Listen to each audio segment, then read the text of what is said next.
Magandang araw sa inyo.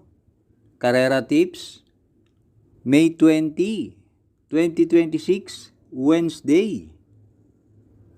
Race 1, 3-year-old and above maiden race. Distance 1,200 meters na merong 6 entries. Start ito ng winner take all, races 1 to 7. Dito sa race 1, pampremera ko yung entry number 6, Oliver Bell, sakay ni Tupe Garganta.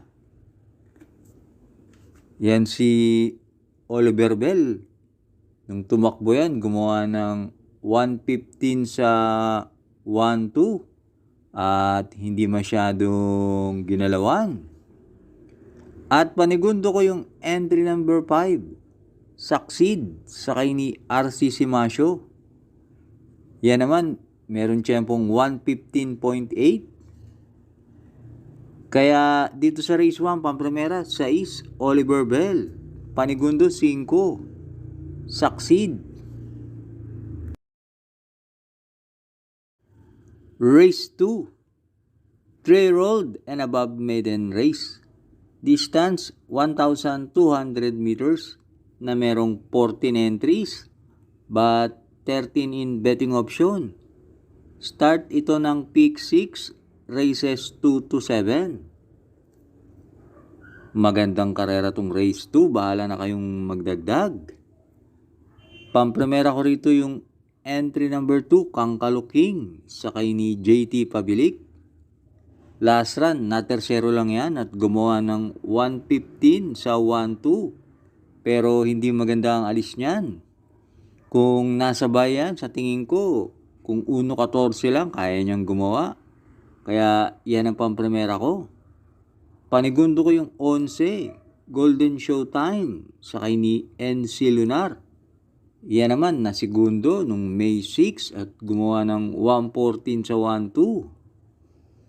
Kaya dito sa race 2, pampremera 2, Kangkaluking, panigundo 11, Golden Showtime. Race 3, Pilrocom Rating Base Class 5, 17 to 41 split. Distance 1,200 meters na merong 6 entries. Start ito ng peak 5, races 3 to 7. Dito sa race 3, pampremera ko yung 4, Moderna, sakay ni RD Raquel Jr. Last run, ang kalaban ni Moderna, sina Lucky Julian, Quincy, at gumawa yan ng 1:16 sa 1:2. Tingin ko mas magaan ang laban niya ngayon. At panigundo ko yung 1, Apollo, sakay ni RC Simasio. Dati na rin gumawa ng 1:16 sa 1:2 yan. Kaya dito sa race 3, pampremera 4, Moderna. Panigundo 1, Apollo. Race 4, Pilrocom Rating Base Class 5, 17 to 41 split. Distance 1,200 meters na merong 8 entries. Start ito ng peak 4, races 4 to 7. Dito sa race 4, pampremera ko yung 2, Galactus, sakay ni Pabs Cabalejo. Last run sa PJC niyan, nasigundo kay Take a Chance.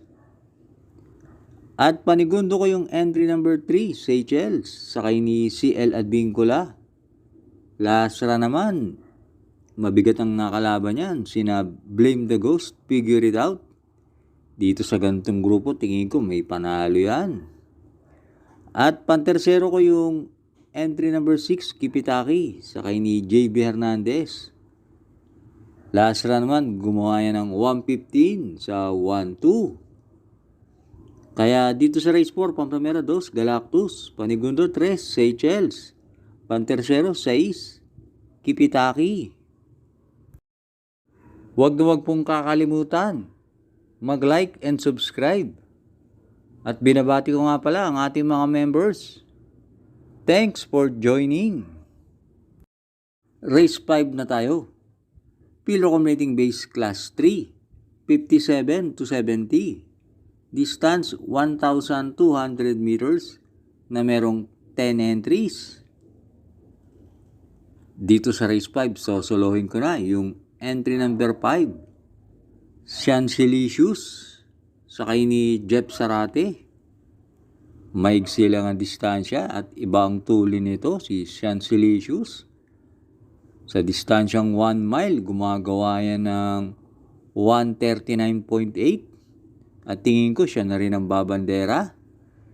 Kaya dito sa race 5, solo 5, Chancelicious.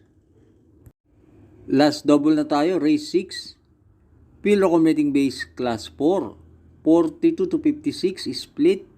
Distance 1,200 meters na merong 6 entries. Dito sa race 6, pampremera ko yung entry number 1, plus 5 Cosa, sakay ni A.R. Villegas. Last run, gumawa yan ng 1:19.5 sa distansyang 1:3. At panigundo ko yung 4, Gin Jenny, sakay ni PJ Guse. Dati nang nanalo yan sa PJC sa ganyang distansya at gumawa ng 1:13.5.